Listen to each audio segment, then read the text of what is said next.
Mimpi manusia menciptakan dunia virtual 5. Pernahkah Anda membayangkan bisa berjalan di puncak Gunung Everest tanpa harus meninggalkan rumah?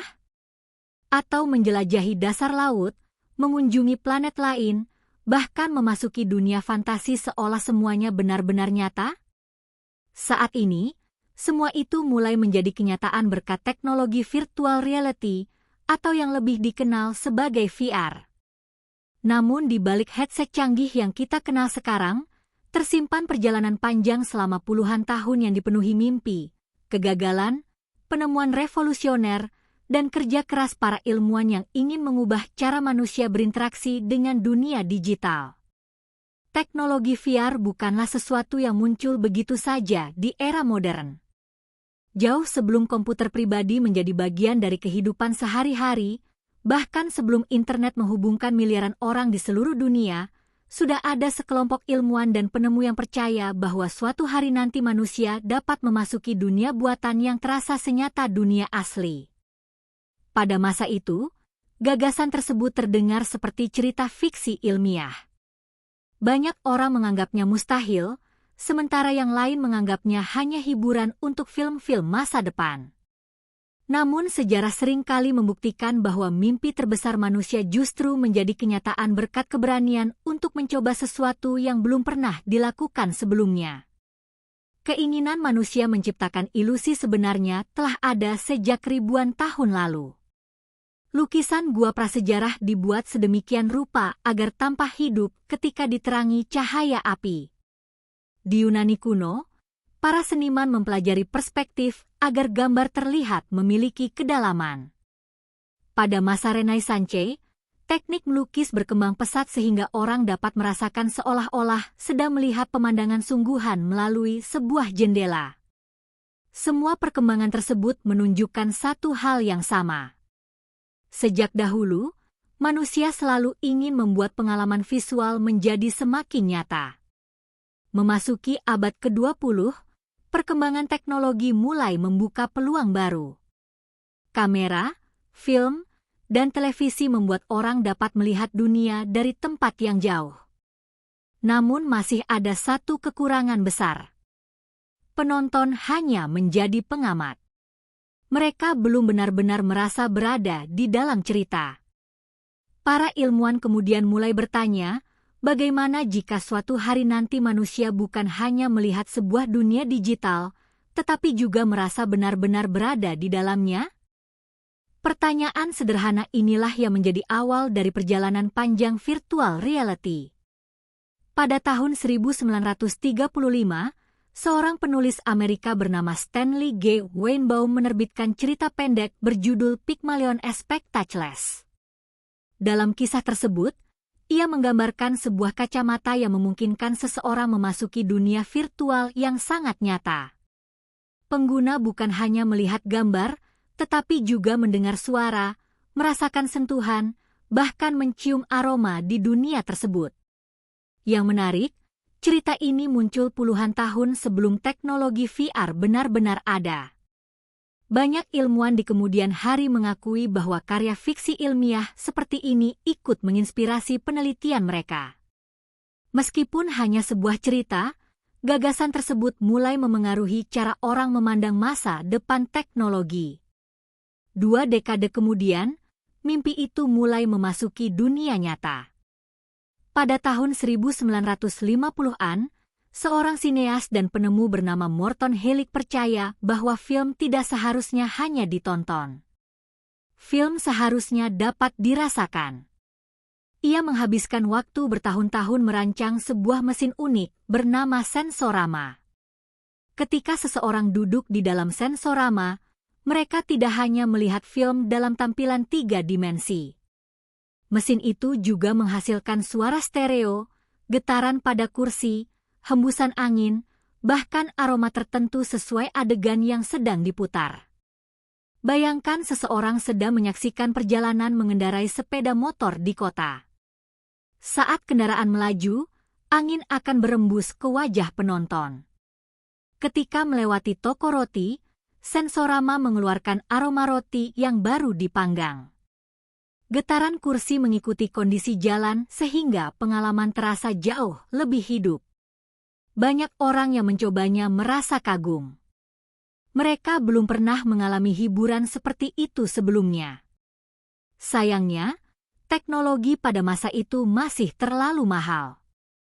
Komputer belum cukup kuat, komponen elektronik masih berukuran besar, dan investor belum melihat potensi komersialnya. Sensorama akhirnya gagal diproduksi secara massal. Namun meskipun gagal di pasar, Sensorama dikenang sebagai salah satu tonggak awal virtual reality modern. Morton Heilig membuktikan bahwa manusia memang dapat dibuat merasa hadir di dunia buatan. Ide tersebut terus berkembang. Pada awal tahun 1960-an, dunia komputer mulai mengalami kemajuan pesat. Komputer yang sebelumnya hanya digunakan untuk perhitungan ilmiah perlahan mulai dimanfaatkan untuk menghasilkan gambar digital sederhana. Di tengah perkembangan tersebut, muncul seorang ilmuwan muda bernama Ivan Sutherland. Ia memiliki mimpi yang jauh melampaui zamannya. Menurutnya, komputer tidak boleh hanya menampilkan angka dan tulisan. Komputer harus mampu menciptakan dunia baru yang dapat dimasuki manusia. Pada tahun 1965, Ivan menyampaikan gagasan yang kemudian dikenal sebagai Ultimate Display. Konsep ini sangat revolusioner. Ia membayangkan sebuah ruangan digital yang mampu membuat seseorang benar-benar percaya bahwa benda virtual adalah benda nyata. Dalam teorinya, kursi virtual harus terasa seperti kursi sungguhan ketika diduduki. Bola virtual harus terasa berat ketika diangkat. Bahkan sebuah peluru virtual seharusnya mampu membuat seseorang merasa takut seperti menghadapi bahaya sesungguhnya. Ide ini terdengar sangat mustahil pada masa itu. Namun beberapa tahun kemudian, Ivan berhasil membuat langkah besar menuju impian tersebut. Ia mengembangkan perangkat yang dianggap sebagai headset VR pertama di dunia. Perangkat itu terkenal dengan julukan Sword of Damocles. Namanya diambil dari kisah Yunani kuno karena bentuk alat tersebut sangat besar dan harus digantung di langit-langit menggunakan rangka besi. Berbeda dengan headset VR modern yang ringan, alat ini memiliki ukuran sangat besar dan bobot yang luar biasa berat. Pengguna harus berdiri tepat di bawah rangka logam yang menopangnya. Meski terlihat sederhana, perangkat ini mampu melacak arah kepala pengguna. Ketika kepala bergerak ke kanan, gambar digital ikut berubah. Saat melihat ke atas, pemandangan virtual juga ikut bergeser. Hal sederhana seperti ini kini terasa biasa, tetapi pada akhir tahun 1960-an teknologi tersebut merupakan pencapaian luar biasa. Untuk pertama kalinya, manusia dapat mengubah sudut pandang di dunia digital hanya dengan menggerakkan kepala. Inilah fondasi utama yang masih digunakan pada headset VR modern hingga sekarang. Walaupun hanya mampu menampilkan gambar berbentuk garis sederhana, Sword of Damocles menjadi bukti bahwa dunia virtual benar-benar dapat diciptakan. Penelitian demi penelitian mulai bermunculan di berbagai universitas. Banyak ilmuwan tertarik mempelajari bagaimana otak manusia menerima informasi visual. Mereka menemukan bahwa otak sebenarnya cukup mudah ditipu. Selama gambar bergerak secara alami mengikuti arah pandangan dan memiliki kedalaman yang tepat, manusia akan merasa sedang berada di lokasi tersebut meskipun sebenarnya hanya melihat layar. Fenomena ini kemudian dikenal sebagai sense of presence.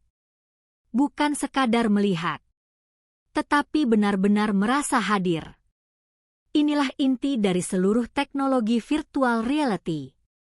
Pada akhir dekade 1960-an, berbagai laboratorium mulai mengembangkan teknologi pelacak gerakan, tampilan 3 dimensi, hingga sistem interaksi menggunakan tangan. Meski semuanya masih sangat mahal dan rumit, arah perkembangannya semakin jelas. Virtual reality bukan lagi sekadar hayalan dalam novel fiksi ilmiah. Ia telah berubah menjadi bidang penelitian serius yang melibatkan universitas, ilmuwan komputer, ahli psikologi, hingga insinyur elektronik. Mereka semua memiliki tujuan yang sama: membuat manusia dapat memasuki dunia digital tanpa benar-benar meninggalkan dunia nyata. Perjalanan itu tentu masih sangat panjang. Komputer masih lambat. Grafis masih sederhana. Layar masih beresolusi rendah. Sensor gerakan sering terlambat merespons. Namun setiap keterbatasan justru menjadi tantangan yang mendorong lahirnya inovasi berikutnya. Tidak ada yang menyangka bahwa eksperimen sederhana pada tahun 1960-an akan menjadi fondasi bagi industri bernilai miliaran dolar puluhan tahun kemudian. Bahkan teknologi yang kini digunakan dalam pendidikan, pelatihan militer, dunia medis, arsitektur, pariwisata, hingga video game modern, semuanya berakar dari mimpi para ilmuwan yang berani membayangkan sesuatu yang belum pernah ada. Dan perjalanan virtual reality baru saja dimulai. Di bab berikutnya, kita akan melihat bagaimana teknologi ini keluar dari laboratorium penelitian dan mulai menarik perhatian militer, perusahaan besar, hingga industri hiburan, membuka jalan menuju era baru dunia digital yang semakin nyata. Dari laboratorium ke industri game dan militer 6. Setelah berbagai eksperimen awal membuktikan bahwa dunia virtual dapat diciptakan, tantangan berikutnya adalah mengubah teknologi tersebut menjadi sesuatu yang benar-benar berguna. Pada akhir tahun 1970-an hingga memasuki dekade 1980-an, perkembangan komputer mulai mengalami percepatan. Mesin yang sebelumnya hanya mampu menampilkan gambar sederhana kini perlahan dapat menghasilkan grafis 3 dimensi yang lebih kompleks. Meskipun kualitasnya masih jauh dari standar saat ini, perkembangan tersebut memberikan harapan baru bagi para peneliti. Mereka mulai percaya bahwa virtual reality suatu hari nanti tidak hanya menjadi proyek penelitian, tetapi juga dapat digunakan dalam kehidupan nyata. Salah satu pihak yang melihat potensi besar teknologi ini adalah militer. Bagi dunia militer, latihan selalu menjadi aktivitas yang membutuhkan biaya sangat besar. Menerbangkan pesawat tempur, mengoperasikan tank, atau menggerakkan kapal perang memerlukan bahan bakar, perawatan, dan risiko kecelakaan yang tidak sedikit. Bagaimana jika semua latihan itu dapat dilakukan di dunia virtual? Pertanyaan itulah yang membuat berbagai lembaga pertahanan mulai berinvestasi pada penelitian VR. Simulator penerbangan sebenarnya telah digunakan sejak beberapa dekade sebelumnya, tetapi dengan hadirnya komputer yang lebih canggih, simulator mulai berkembang menjadi lingkungan 3 dimensi yang jauh lebih realistis. Seorang pilot tidak lagi hanya melihat panel instrumen. Ia dapat melihat langit, awan, landasan pacu, hingga berbagai kondisi cuaca yang disimulasikan oleh komputer. Kesalahan dapat dilakukan tanpa membahayakan nyawa. Pilot bisa belajar menghadapi badai, kerusakan mesin, bahkan situasi perang yang sangat berbahaya tanpa benar-benar berada di udara. Teknologi ini kemudian menjadi standar dalam pelatihan penerbang di berbagai negara. Tidak hanya angkatan udara, Angkatan Darat dan Angkatan Laut pun mulai memanfaatkan simulasi virtual untuk melatih prajurit menghadapi berbagai skenario peperangan. Di sisi lain, Badan Antariksa Amerika Serikat, NASA, juga mulai menunjukkan ketertarikan besar terhadap virtual reality. Bagi NASA, VR menawarkan solusi untuk melatih para astronot sebelum menjalankan misi luar angkasa. Bekerja di luar wahana antariksa adalah pekerjaan yang sangat berbahaya. Kesalahan kecil dapat berakibat fatal. Melalui simulasi virtual, para astronot dapat mempelajari setiap prosedur secara berulang-ulang sebelum benar-benar berada di orbit bumi. Mereka dapat menghafal posisi peralatan, mempraktikkan perbaikan satelit, hingga memahami tata letak stasiun luar angkasa. Semakin sering berlatih di dunia virtual, semakin kecil kemungkinan melakukan kesalahan ketika menghadapi situasi nyata. Perkembangan tersebut membuat banyak perusahaan teknologi mulai tertarik memasuki bidang virtual reality. Salah satu nama yang paling berpengaruh pada akhir tahun 1980-an adalah VPL Research. Perusahaan ini didirikan oleh Jaron Lanier, seorang ilmuwan komputer yang juga dikenal sebagai orang yang mempopulerkan istilah virtual reality. Ia percaya bahwa manusia akan berinteraksi dengan komputer secara jauh lebih alami dibandingkan hanya menggunakan keyboard dan mouse. VPL kemudian mengembangkan berbagai perangkat revolusioner. Salah satunya adalah Data Glove, sebuah sarung tangan elektronik yang mampu mendeteksi gerakan jari pengguna. Ketika tangan digerakkan, komputer dapat menerjemahkan gerakan tersebut ke dalam dunia virtual. Untuk pertama kalinya, manusia tidak hanya melihat dunia digital, tetapi juga dapat berinteraksi dengannya menggunakan gerakan alami. Konsep ini terdengar sangat sederhana saat ini.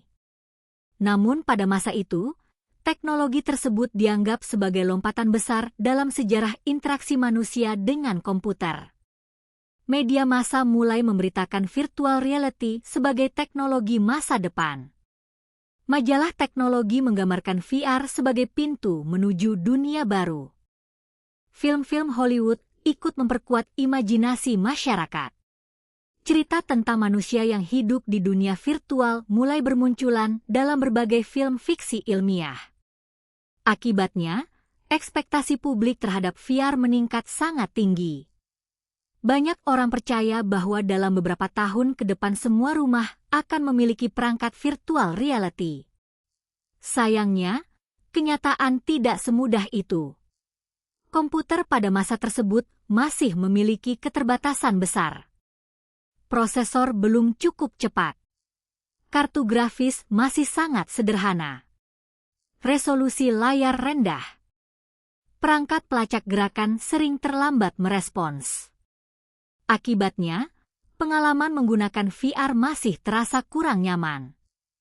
Bahkan banyak pengguna mengalami pusing, mual, dan kehilangan keseimbangan setelah beberapa menit menggunakan headset. Masalah ini kemudian dikenal sebagai motion sickness.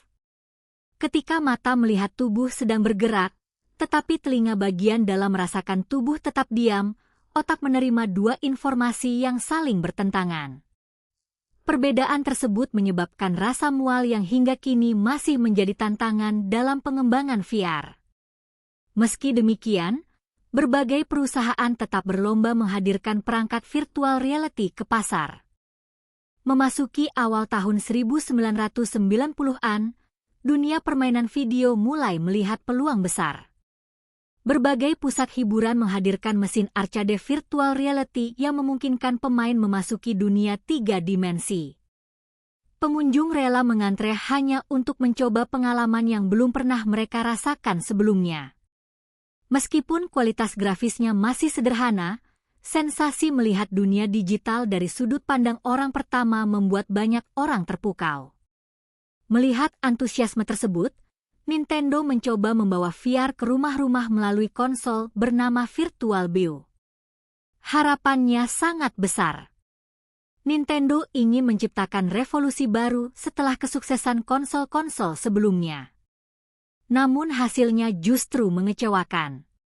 Virtual Boy hanya mampu menampilkan grafis berwarna merah dan hitam.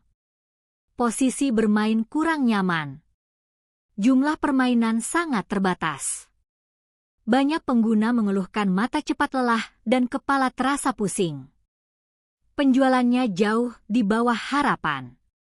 Dalam waktu singkat, produk tersebut dihentikan. Kegagalan Virtual Boy menjadi pelajaran penting bagi seluruh industri. Mereka menyadari bahwa ide brilian saja tidak cukup. Teknologi pendukung harus benar-benar matang sebelum dapat diterima oleh masyarakat luas. Kegagalan itu membuat banyak investor kehilangan kepercayaan terhadap virtual reality. Pendanaan mulai berkurang. Berbagai perusahaan menghentikan proyek VR mereka. Media yang sebelumnya memuji teknologi ini kini mulai menyebutnya sebagai tren yang gagal. Memasuki akhir tahun 1990-an, virtual reality seolah menghilang dari perhatian publik. Banyak orang menganggap impian memasuki dunia digital hanyalah mimpi yang terlalu jauh untuk diwujudkan. Namun di balik sepinya pemberitaan, penelitian sebenarnya tidak pernah berhenti. Universitas terus melakukan eksperimen. Laboratorium tetap mengembangkan sensor yang lebih akurat. Perusahaan pembuat layar terus meningkatkan kualitas panel digital. Produsen chip berlomba menciptakan prosesor yang semakin cepat. Semua kemajuan tersebut berlangsung secara perlahan, hampir tanpa disadari masyarakat. Tidak ada yang tahu bahwa fondasi kebangkitan terbesar virtual reality sedang dibangun sedikit demi sedikit. Dunia memang sempat melupakan VR. Tetapi teknologi ini belum menyerah. Justru dari masa-masa sulit itulah lahir berbagai inovasi yang kelak mengubah industri hiburan, pendidikan, kesehatan, hingga cara manusia bekerja. Dan memasuki abad ke-21, sebuah generasi baru akan muncul membawa virtual reality kembali menjadi pusat perhatian dunia. Kebangkitan itulah yang akan kita bahas pada bab berikutnya, ketika headset VR modern mulai lahir dan membawa teknologi yang dulu dianggap gagal menjadi salah satu inovasi paling menjanjikan di era digital. Kebangkitan VR modern dan masa depan teknologi 5. Selama bertahun-tahun, virtual reality seolah menghilang dari sorotan dunia. Banyak perusahaan menghentikan pengembangannya, investor mulai ragu, dan masyarakat menganggap teknologi ini hanyalah tren sesaat yang gagal memenuhi harapan. Namun di balik layar, kemajuan teknologi komputer terus berlangsung dengan kecepatan yang luar biasa. Memasuki awal abad ke-21, dunia mengalami revolusi digital. Prosesor menjadi jauh lebih cepat dibandingkan sebelumnya. Kartu grafis berkembang pesat berkat industri video game yang semakin maju. Layar LCD dan OLED mulai menggantikan monitor lama dengan kualitas gambar yang jauh lebih tajam. Sensor gerak yang awalnya mahal kini mulai diproduksi secara massal untuk telepon pintar. Tanpa disadari, semua perkembangan itu sedang mempersiapkan kelahiran kembali virtual reality. Momen kebangkitan tersebut dimulai dari seorang pemuda bernama Palmer Luckey. Sejak kecil, ia sangat tertarik pada teknologi virtual reality. Berbeda dengan perusahaan besar yang harus mempertimbangkan keuntungan bisnis, Palmer mengembangkan headset VR di garasi rumahnya hanya karena rasa penasaran. Ia membeli berbagai komponen bekas, membongkar perangkat elektronik lama, lalu mencoba merakit headset yang mampu memberikan pengalaman lebih baik dibandingkan produk-produk sebelumnya. Eksperimen itu akhirnya menghasilkan sebuah prototipe bernama Oculus Rift. Headset tersebut memang masih sederhana, tetapi memiliki satu keunggulan besar. Gerakan kepala terasa jauh lebih cepat dan alami. Layar yang digunakan juga memiliki resolusi lebih tinggi sehingga dunia virtual terlihat lebih meyakinkan. Pada tahun 2012, Palmer memperkenalkan Oculus Rift melalui situs pendanaan Kickstarter. Target awalnya relatif kecil. Namun yang terjadi justru di luar dugaan. Ribuan orang dari berbagai negara memberikan dukungan dalam waktu singkat. Dana yang terkumpul mencapai jutaan dolar. Peristiwa itu menjadi bukti bahwa minat masyarakat terhadap virtual reality ternyata belum hilang. Mereka hanya menunggu teknologi yang benar-benar siap digunakan.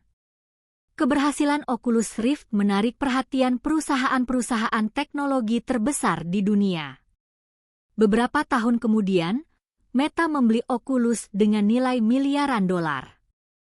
Keputusan tersebut sempat mengejutkan banyak orang. Sebagian menganggap harga tersebut terlalu mahal. Namun bagi Meta, virtual reality bukan sekadar perangkat hiburan. Mereka melihatnya sebagai masa depan interaksi manusia di dunia digital. Akuisisi ini menjadi titik balik perkembangan VR secara global. Investasi besar mulai mengalir. ribuan insinyur direkrut. Penelitian berkembang jauh lebih cepat dibandingkan dekade sebelumnya. Tidak lama kemudian, perusahaan lain ikut memasuki persaingan. HTC bekerja sama dengan Valve meluncurkan headset dengan sistem pelacakan ruangan yang sangat akurat. Sony menghadirkan PlayStation VR sehingga jutaan pemilik konsol dapat merasakan pengalaman bermain di dunia virtual. Berbagai produsen teknologi dari Asia, Eropa, hingga Amerika mulai mengembangkan perangkat mereka sendiri. Persaingan tersebut menghasilkan inovasi yang sangat cepat. Headset menjadi lebih ringan. Resolusi layar meningkat drastis. Sudut pandang semakin luas. Sensor semakin presisi. Waktu respons menjadi jauh lebih cepat sehingga rasa mual dapat dikurangi. Kini seseorang dapat menggerakkan kepala, tangan, bahkan seluruh tubuh dengan gerakan yang hampir tanpa jeda. Pengalaman menggunakan VR terasa jauh lebih alami dibandingkan generasi sebelumnya. Namun perkembangan virtual reality ternyata tidak berhenti di dunia permainan. Banyak bidang mulai menemukan manfaat luar biasa dari teknologi ini. Dalam dunia kedokteran, VR digunakan untuk melatih calon dokter melakukan operasi yang rumit. Mereka dapat mempraktikkan prosedur berkali-kali tanpa membahayakan pasien. Kesalahan menjadi bagian dari proses belajar, bukan ancaman terhadap keselamatan manusia. Di bidang kesehatan mental, virtual reality membantu terapi berbagai gangguan. Orang yang memiliki fobia terhadap ketinggian dapat dilatih secara bertahap melalui simulasi virtual. Pasien yang takut terbang dapat merasakan pengalaman berada di dalam pesawat tanpa benar-benar meninggalkan daratan. Terapi seperti ini terbukti membantu banyak pasien membangun keberanian secara perlahan. Dalam dunia pendidikan, VR membuka cara belajar yang sama sekali baru. Bayangkan seorang siswa mempelajari tata surya. Alih-alih hanya melihat gambar di buku, ia dapat berdiri di antara planet-planet, melihat Saturnus dari dekat, mengamati cincin-cincinnya, atau menyaksikan badai raksasa di Jupiter. Belajar berubah menjadi pengalaman yang jauh lebih menarik. Di bidang arsitektur, para desainer dapat mengajak klien berjalan di dalam bangunan yang bahkan belum dibangun. Mereka dapat melihat ukuran ruangan, pencahayaan, hingga tata letak furnitur sebelum satu batu bata pun dipasang. Kesalahan desain dapat ditemukan lebih awal sehingga biaya pembangunan menjadi lebih efisien. Industri otomotif juga memanfaatkan VR untuk merancang kendaraan baru. Insinyur dapat menguji posisi kursi, dashboard, hingga kenyamanan pengemudi tanpa harus membuat prototipe fisik yang mahal. Bahkan dunia pariwisata mulai menggunakan virtual reality sebagai media promosi. Calon wisatawan dapat menjelajahi pantai tropis, museum bersejarah, atau pegunungan bersalju sebelum memutuskan tujuan liburan mereka. Perusahaan properti juga memanfaatkan teknologi ini agar pembeli dapat melihat rumah atau apartemen tanpa harus datang langsung ke lokasi. Semua perkembangan tersebut menunjukkan bahwa virtual reality telah berubah. Teknologi yang dahulu hanya dianggap sebagai hiburan kini menjadi alat kerja di berbagai sektor. Namun perjalanan VR masih belum selesai. Kini para ilmuwan mulai mengembangkan perangkat yang semakin kecil, ringan, dan nyaman digunakan. Beberapa perusahaan sedang mengembangkan sarung tangan haptik yang memungkinkan pengguna benar-benar merasakan sentuhan benda virtual. Ada pula penelitian mengenai pakaian khusus yang mampu memberikan sensasi tekanan, panas, dingin, bahkan getaran. Bayangkan suatu hari nanti seseorang dapat berjabat tangan dengan orang lain yang berada di belahan dunia berbeda, tetapi benar-benar merasakan sentuhannya. Meskipun terdengar seperti cerita fiksi ilmiah, berbagai penelitian menuju arah tersebut sudah berlangsung. Kecerdasan buatan juga mulai dipadukan dengan virtual reality. AI mampu menciptakan karakter virtual yang dapat berbicara, memahami percakapan, bahkan merespons emosi pengguna secara alami. Hal ini membuka peluang baru bagi dunia pendidikan, layanan pelanggan, hingga pelatihan profesional. Meski demikian, perkembangan VR juga menghadirkan berbagai tantangan. Masalah privasi menjadi perhatian utama. Headset modern mampu merekam gerakan mata, posisi tubuh, ekspresi wajah, hingga kebiasaan pengguna. Data tersebut sangat berharga sehingga harus dijaga dengan baik agar tidak disalahgunakan. Selain itu, muncul pertanyaan besar mengenai keseimbangan antara dunia nyata dan dunia virtual. Jika suatu hari pengalaman virtual terasa sama nyatanya dengan kehidupan sehari-hari, apakah manusia akan lebih memilih hidup di dunia digital? Pertanyaan tersebut belum memiliki jawaban pasti. Yang jelas, sejarah telah menunjukkan bahwa setiap teknologi besar selalu membawa manfaat sekaligus tantangan. Semuanya bergantung pada bagaimana manusia menggunakannya. Dari mimpi para ilmuwan di laboratorium sederhana hingga menjadi teknologi yang digunakan di rumah sakit, sekolah, perusahaan, dan jutaan rumah di seluruh dunia, virtual reality telah menempuh perjalanan yang luar biasa panjang. Namun satu bab terakhir masih menunggu. Pada penutup nanti, kita akan melihat bagaimana perjalanan panjang virtual reality mengubah cara manusia memandang teknologi, serta mengapa inovasi ini mungkin baru saja memulai revolusinya yang sesungguhnya. Dari mimpi menjadi kenyataan. Perjalanan panjang virtual reality adalah bukti bahwa setiap teknologi besar tidak pernah lahir dalam semalam. Di balik headset ringan yang kini dapat kita beli dengan mudah, terdapat puluhan tahun penelitian, ribuan eksperimen, dan kegagalan yang tak terhitung jumlahnya. Dimulai dari mimpi sederhana para ilmuwan yang ingin membawa manusia masuk ke dalam dunia digital, virtual reality berkembang perlahan melalui berbagai tahapan.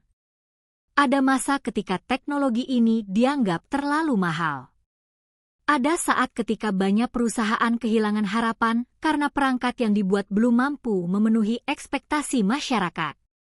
Bahkan pernah ada masa ketika hampir seluruh dunia percaya bahwa VR hanyalah tren sesaat yang akan segera dilupakan. Namun sejarah kembali membuktikan bahwa sebuah ide yang baik tidak akan pernah benar-benar mati. Setiap kegagalan justru menjadi batu loncatan menuju penemuan berikutnya. Komputer yang semakin cepat, layar yang semakin tajam, sensor yang semakin akurat, hingga perkembangan kecerdasan buatan membuat mimpi puluhan tahun lalu perlahan berubah menjadi kenyataan. Kini, virtual reality bukan lagi sekadar alat bermain game. Di rumah sakit, teknologi ini membantu dokter mempersiapkan operasi yang rumit. Di sekolah dan universitas, VR membawa siswa menjelajahi ruang angkasa, dasar laut, hingga peradaban kuno tanpa meninggalkan ruang kelas. Di dunia industri, para insinyur merancang kendaraan, gedung, dan mesin menggunakan simulasi virtual sebelum proyek benar-benar dimulai. Di bidang militer dan penerbangan, VR menjadi bagian penting dari pelatihan yang mampu menghemat biaya sekaligus meningkatkan keselamatan. Bahkan di dunia hiburan, konser virtual, museum digital, hingga wisata interaktif mulai menjadi pengalaman yang dinikmati jutaan orang. Perubahan ini menunjukkan bahwa virtual reality telah melampaui tujuan awalnya. Teknologi ini bukan hanya menciptakan dunia buatan. Ia menciptakan cara baru bagi manusia untuk belajar, bekerja, berkomunikasi, dan berkreasi. Namun perjalanan tersebut masih sangat panjang. Banyak perusahaan teknologi saat ini sedang berlomba mengembangkan headset yang lebih ringan, lebih nyaman, dan lebih cerdas. Beberapa bahkan berusaha menghilangkan kabel sepenuhnya, memperluas sudut pandang, serta meningkatkan kualitas gambar hingga mendekati kemampuan mata manusia. Tidak hanya itu. Penelitian mengenai sarung tangan haptik, pakaian pintar, dan perangkat pelacak seluruh tubuh terus mengalami perkembangan. Tujuannya adalah membuat setiap gerakan dan sentuhan di dunia virtual terasa semakin nyata. Bayangkan suatu hari nanti Anda dapat menghadiri rapat kerja dengan rekan dari berbagai negara tanpa harus naik pesawat. Anda cukup mengenakan headset, lalu duduk di ruang rapat virtual yang terasa seperti benar-benar ada. Bayangkan seorang siswa dapat belajar sejarah dengan berjalan langsung di jalanan Romawi kuno, menyaksikan pembangunan piramida Giza, atau berdiri di atas tembok besar Cina seolah sedang melakukan perjalanan waktu. Bayangkan pula seorang dokter muda dapat berlatih melakukan operasi jantung ratusan kali sebelum menangani pasien pertamanya. Semua kemungkinan itu tidak lagi terdengar mustahil. Sebagian bahkan sudah mulai diterapkan di berbagai belahan dunia. Namun sebagaimana setiap teknologi besar dalam sejarah manusia, virtual reality juga membawa tanggung jawab yang besar. Semakin nyata dunia virtual yang kita ciptakan, semakin penting pula menjaga keseimbangan dengan kehidupan nyata.